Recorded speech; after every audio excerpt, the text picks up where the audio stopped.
Hey guys, welcome back. Finally, Big Boss OTT 3 season అయితే start అయిపోయింది అనమాట. So మనకి హిందీ OTT 3 సీజన్ అయితే స్టార్ట్ అయింది. తెలుగు అయితే నెక్స్ట్ మనకి ఆగస్ట్ ఎండింగ్లో అయితే మ్యాక్సిమం స్టార్ట్ అయ్యే ఛాన్స్ అయితే ఉందన్నమాట. సో ఈలోపు మరి హిందీ బిగ్ బాస్ ఎలా నడుస్తుంది, సో హిందీ బిగ్ బాస్లో ఎలాంటి కంటెస్టెంట్స్ వచ్చారు, ఎలాంటి గేమ్స్ పెట్టారు, సో ఈసారి Hindi Bigg Boss OTT 3 season ఎలా ఉండబోతుంది. ఎందుకంటే లాస్ట్ టైం 2 అయితే చాలా హ్యూజ్ హిట్ అయిపోయింది అక్కడ. సో మనకి ఎలాగా సీజన్ 7 ఎంత పెద్ద హిట్ అయిందో, సో అదేవిధంగా మనకి అక్కడ కూడా OTT సీజన్ అనేది అంటే వాళ్ళు పెట్టుకున్న డేట్స్ కూడా ఎక్స్టెండ్ చేశారంటే అర్థం చేసుకోండి, అంత పెద్ద హిట్ అయిందనమాట. సో ఇప్పుడు దాన్ని అలానే కంటిన్యూ చేయాలని అయితే మనకి ఇప్పుడు OTT 3 సీజన్ అయితే స్టార్ట్ చేశారు. అయితే ఈ సీజన్కి మనకి అనిల్ కపూర్ గారు అయితే హోస్ట్ చేస్తున్నారు. సో హోస్టింగ్ అయితే చాలా బాగుంది, చాలా యూనిక్గా అండ్ కొత్తగా, నాకు కొంచెం ఫ్రెషింగ్గా కూడా అనిపించింది. ఎస్పెషల్లీ నాకు బిగ్ బాస్ కంటెస్టెంట్స్ ఎవరైతే ఉన్నారో అంటే ద వే హీ ఇంట్రడ్యూస్ చేసే విధానం, అంటే మనకి ప్రతి సీజన్ చూస్తున్నాం కదా, కంటెస్టెంట్స్ రావడం ఏదో ఒక సాంగ్ ద్వారానో ఏదో ఒక విధంగా రావడము, ఆ సాంగ్ డ్యాన్స్ చేయడము, అలా కాకుండా సో ఇక్కడ కొంతమంది కంటెస్టెంట్స్ అయితే వాళ్ళని పరిచయం చేసిన విధానం అయితే నాకు చాలా బాగా నచ్చింది. ఎపిసోడ్ ఎవరైనా చూడకపోతే మాత్రం డెఫినెట్గా చూడండి. త్రూఅవుట్ 3 hours ఎపిసోడ్, బట్ ఎక్కడా కూడా బోర్ కొట్టదు. సో నాకు లిటిల్ బిట్గా అక్కడక్కడ కొంచెం అర్థం కాదింది, అయినప్పటికీ కూడా చాలా క్లియర్గా నాకైతే ప్రతిదీ కూడా చాలా నీట్గా అర్థమైంది. అంటే అంత కన్వర్జేషన్ కావచ్చు, సిచ్యువేషన్ కావచ్చు, ప్రతిదీ కూడా సో చాలా బాగా అర్థమైపోద్ది అనమాట. సో మనకి టోటల్గా 16 మెంబర్స్ కంటెస్టెంట్స్ని అయితే తీసుకున్నారు. సో ఈసారి తీసుకున్న కంటెస్టెంట్స్లో అయితే చాలా ఇంట్రెస్టింగ్ కూడా ఉందన్నమాట. సో ఆ కంటెస్టెంట్ ఎవరు అంటే నాకు ఒక సీన్లో ఒక కంటెస్టెంట్స్ని పిలిచినప్పుడు మాత్రం అసలు ఆ కంటెస్టెంట్ ఎవరైతే ఉన్నారో వానికైతే హ్యాట్సాప్ చెప్పాలనిపించింది. సో అది ఎవరనేది అయితే మనం వీడియోలో అయితే మాట్లాడేసుకుందాం. సో ఓవరాల్గా ప్రతి కంటెస్టెంట్స్ ఎక్కడి నుంచి వచ్చారు, ఏంటి వాళ్ళ బ్యాక్గ్రౌండ్ ఏంటి, సో ఈసారి సీజన్ ఎవరు విన్ అయ్యే అవకాశం ఉందంటే ఫస్ట్ ఎపిసోడ్తో చెప్పలేము అనుకోండి, బట్ స్ట్రైట్ ఫార్వర్డ్ ఎవరు మాట్లాడుతున్నారు ఏంటనేది కొంచెం అయితే అర్థమవుద్ది కదా. సో క్లియర్గా అయితే మాట్లాడేసుకుందాం. సో మొత్తం 16 మెంబర్స్ వచ్చారు. సో ఫస్ట్ కంటెస్టెంట్ వచ్చేసి వడాపావ్ గర్ల్ చంద్రికా దీక్షిత్ అని. సో ఢిల్లీలో వడాపావ్ ద్వారా చాలా ఫేమస్ అయింది. అంటే సో ఇన్ఫ్లుయెన్సర్స్ లాగా తను అయినప్పటికీ కూడా ఒక వడాపావ్ నుంచి ఆ రేంజ్కి వెళ్ళి అంటే ఒక బిగ్ బాస్ స్టేజ్ మీదకి వచ్చిందంటే మాత్రం సో ఇలాంటి వాళ్ళని గుర్తించినందుకు ఫస్ట్ అయితే బిగ్ బాస్కి అయితే హ్యాట్సాప్ చెప్పాలి. అంటే చెప్పాను కదా, ఈసారి వచ్చిన కంటెస్టెంట్స్ అందరూ కూడా చాలా డిఫరెంట్గా ఉన్నారన్నమాట. సో వడాపావ్ గర్ల్ని అయితే తీసుకున్నారు. సో అండ్ నాకు ఆ ఫస్ట్ కంటెస్టెంట్సే చాలా బాగా నచ్చింది. అంటే ద వే తను మాట్లాడే విధానం ఏదైతే ఉందో అంటే చాలా స్ట్రాంగ్ ఉంది మనిషి. అంటే జనాల్లో ఉండి ఒక వడాపావుని అమ్ముకుంటూ ఇంత ఇన్ఫ్లుయెన్స్ అయిన పర్సన్ మెంటల్లీ కానీ ఫిజికల్లీ కానీ చాలా స్ట్రాంగ్ ఉంటుంది కదా. సో అదే నాకైతే స్టేజ్ మీద కనపడింది, చాలా అంటే చాలా స్ట్రాంగ్ ఉంది. మరి బిగ్ బాస్ హౌస్లో సో అంతే ఆ ఎనర్జీని అదే స్ట్రాంగ్నెస్ని కంటిన్యూ చేద్దా లేదా అనేది అయితే చూద్దాం. So first contestant Chandrika Dixit అనమాట. So and second one Ranveer Shorey. So ఇతను ఒక మూవీస్లో కానీ సీరియల్స్లో కానీ ఇట్లా ఒక యాక్టర్ అనమాట. సో యాక్టర్గా ఎక్కువ పాపులర్, ఆ ఇన్ఫ్లుయెన్సర్ కేటగిరీకి అయితే రాడు, ఒక TV actor and cinema theatrical ఆ యాక్టర్ కిందకి అయితే వస్తుందన్నమాట. సో కొంచెం మిడిల్ ఏజ్ పర్సన్, అంటే అన్ని ఎక్స్పీరియన్స్ ఉన్న ఒక పర్సన్స్ కూడా ఉండాలి కదా, అలా ఒక మిడిల్ ఏజ్ పర్సన్ అయితే సో తననైతే తీసుకున్నారు. సో ఇంతకుముందు సీజన్స్ అప్పుడే తన కాల్ వచ్చిందంట, బట్ కాకపోతే అప్పుడు అవైలబిలిటీలో లేడు కొన్ని సమ్ సిచ్యువేషన్స్, బట్ ఇప్పుడైతే కుదిరింది, ఈసారి అయితే వచ్చాడు. అండ్ చూద్దాం తన గేమ్ కూడా ఎలా ఉంటుంది హౌస్లో అనేది. అండ్ థర్డ్ వన్ నాకు చాలా ఇంట్రెస్టింగ్ అనిపించింది ఈ క్యారెక్టర్ కూడా, శివాని కుమారి అనమాట. సో తను విలేజ్లో ఉంటూ వ్లాగ్స్ చేసుకుంటూ చాలా పాపులారిటీ తెచ్చుకొని సో ఒక విలేజ్ నుంచి అంటే లైక్ ఇప్పుడు మనకి పల్లవి ప్రశాంత్ సేమ్ ఏ విధంగా అయితే భూమిని నమ్ముకొని అంటే రీల్స్ చేసి ఇన్స్టాగ్రామ్లో ఏదో విధంగా అయితే పాపులర్ బిగ్ బాస్ హౌస్లోకి ఎలాగైతే వచ్చాడో సేమ్ యాజ్ లైక్ సో ఇప్పుడు అక్కడ కూడా మనకి శివాని కుమారి ఎవరైతే ఉన్నారో సో అలాగా తను చేసే ప్రతి పనిని ఒక వీడియోలా చూపిస్తూ అయితే తను చాలా పాపులర్ అయింది.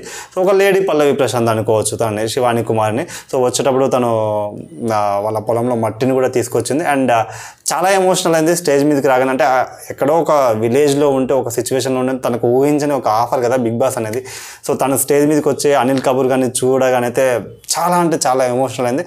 అండ్ ఆ సీన్ అయితే నాకు ఎమోషనల్గా చాలా బాగా కనెక్ట్ అయిందనమాట. సో చూసిన ప్రతి ఒక్కరు కూడా డెఫినెట్గా కనెక్ట్ అయిపోద్ది. సో అంత బాగా అనిపించింది నాకు, ఆ సీన్ నచ్చింది. సో డెఫినెట్గా వాచ్ చేయండి ఒకసారి. Contestant 3 Shivani Kumari and contestant 4 Sana Muktal. తను కూడా ఒక ఇన్ఫ్లుయెన్సర్, ఒక యాక్టర్. సో ఈ కేటగిరీలోకి అయితే వస్తుంది.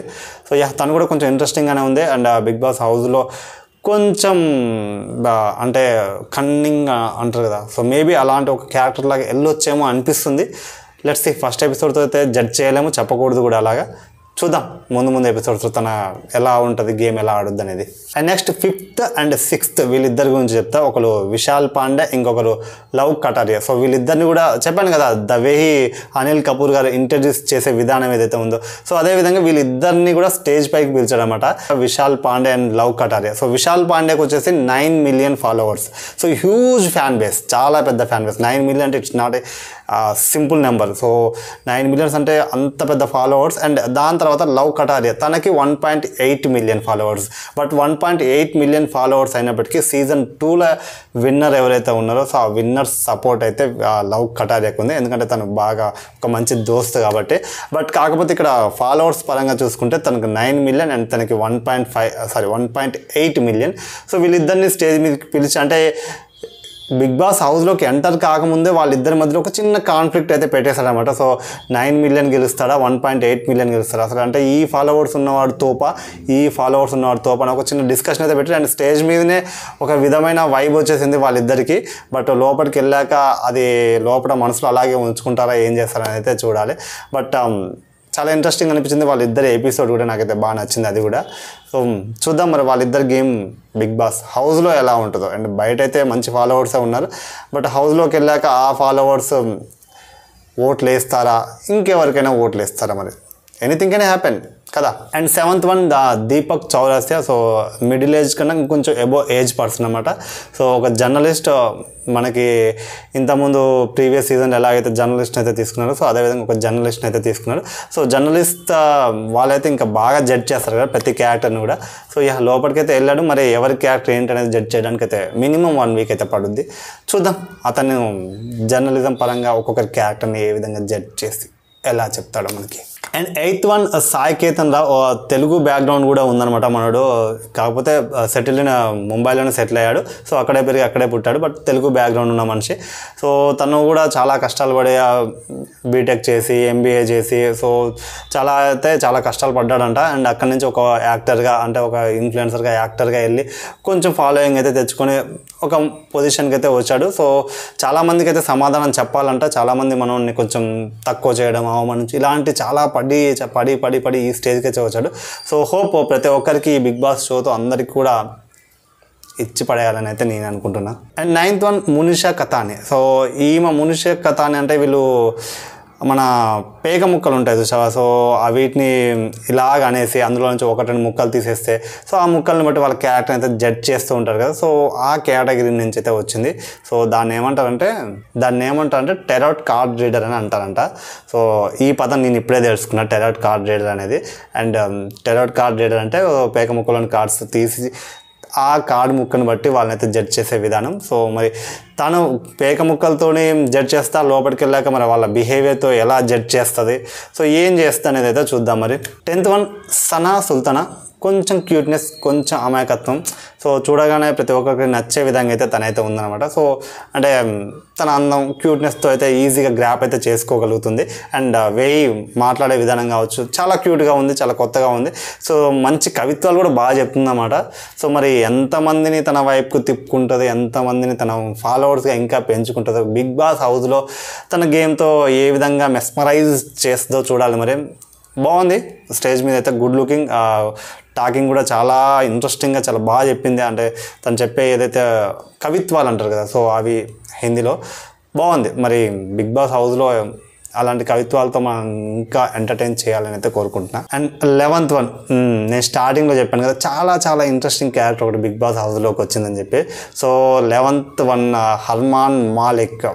హ్యాట్స్ ఆఫ్ చెప్పాలి, ఎందుకంటే సో ఈ రోజుల్లో పెళ్లి చేసుకుని ఒక వైఫ్తో ఉండడమే కస్టమర్ అయ్యా అంటే, మనోడు ఇద్దరిని పెళ్లి చేసుకుని సో వాళ్ళిద్దరితో కూడా చాలా హ్యాపీగా ఉంటుంది. అండ్ వాళ్ళిద్దరు అండర్స్టాండింగ్ చూస్తే బై మెంటల్ వచ్చేసింది నాకైతే. స్టేజ్ మీద మామూలు అండర్స్టాండింగ్ అసలు వాళ్ళిద్దరిది.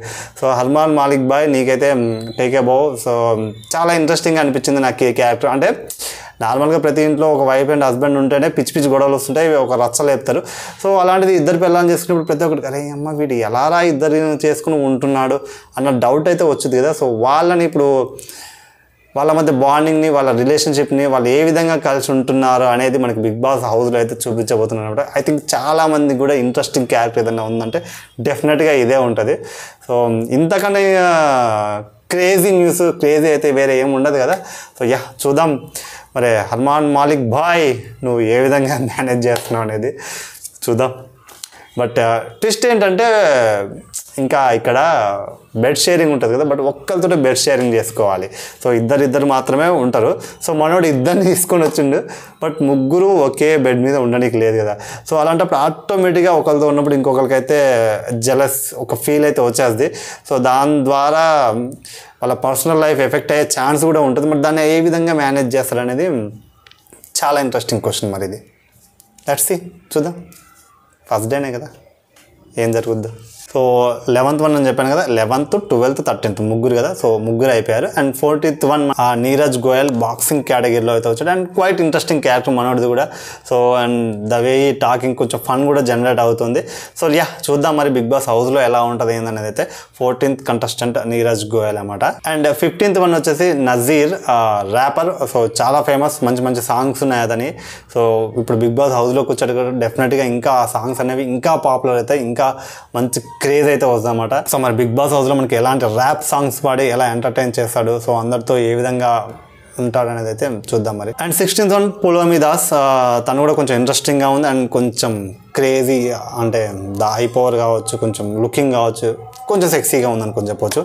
సో మరి బిగ్ బాస్ హౌస్లో తను ఎలా ఉంటుంది ఏంటి, అందరితో ఏ విధంగా కలిసిపోద్దో చూద్దాం. సో టోటల్గా అయితే 16 మెంబర్స్ బిగ్ బాస్ హౌస్లోకి అయితే వెళ్ళారన్నమాట. సో 16 మెంబర్స్ కూడా అందరూ కూడా చాలా యూనిక్గా ఉన్నారు. ఒక్కొక్కరికి ఒక్కొక్క వే ఆఫ్ స్టైల్, ఒక్కొక్క వే ఆఫ్ థింకింగ్ అయితే ఉంది. సో ఈ కైండ్ ఆఫ్ పీపుల్ అందరినీ ఒక హౌస్లో వేసినప్పుడు సో వాళ్ళ థాట్స్ కావచ్చు, వాళ్ళ ఆలోచనలు కావచ్చు, సో ఎవరెవరు బ్యాచ్ అవుతారు, ఎవరెవరు ఎనిమీస్ అవుతారు, ఎవరెవరు ముందుకు వెళ్తారు, ఎవరెవరు వెనక్కి వెళ్తారు అనేది అయితే లెట్స్ సీ. ఫస్ట్ ఎపిసోడ్ అంటే మనకి జస్ట్ ఇంట్రడక్షన్ మాత్రమే అయింది. అండ్ ఈ రోజు నుంచి అయితే మనకి నెక్స్ట్ ఎపిసోడ్స్ అయితే రన్ అవుతుంటుంది. ప్రతి ఎపిసోడ్ గురించి కూడా డీటెయిల్గా మాట్లాడేసుకుందాం. క్రేజీగా అయితే ఉండబోతుంది బిగ్ బాస్. సో నేను ఇంతకుముందు Bigg Boss Hindi Bigg Boss అయితే చూడలేదు, బట్ నాకు ఫస్ట్ ఎపిసోడ్ చాలా బాగా అనిపించింది. సో కొంచెం క్రేజీగా ఉంది, కొత్తగా కూడా ఉంటుంది. అండ్ ఇదే ఏదైతే ఉందో మన తెలుగు బిగ్ బాస్ కూడా దీన్ని మల్టీప్లై చేసి ఇంకా కొంచెం క్రేజీగా అయితే తీసుకురావాలని అయితే కోరుకుంటున్నా. చూద్దాం, మన సీజన్ కూడా స్టార్ట్ అవ్వబోతుంది. ఈ సీజన్ ఒక 40 days ఉంటుంది, 40-45 days ఉంటుంది. సో ఈ 40-45 days అయితే హిందీ గురించి మాట్లాడుకుందాం. ఇది అయిపోయిన నెక్స్ట్ మనకి ఎమ్మటే తెలుగు అయితే స్టార్ట్ అవుద్ది కాబట్టి దాని గురించి కూడా సంపేద్దాం ఈసారి. ఇంకా రివ్యూ నచ్చకుండా ఏదో ఒక కామెంట్ అయితే చేసి కొంచెం ముందుకైతే పుషప్ చేయండి. Thank you for watching my video. అంటే take care, bye bye. Next వీడియోతో మళ్ళీ కలుద్దాం.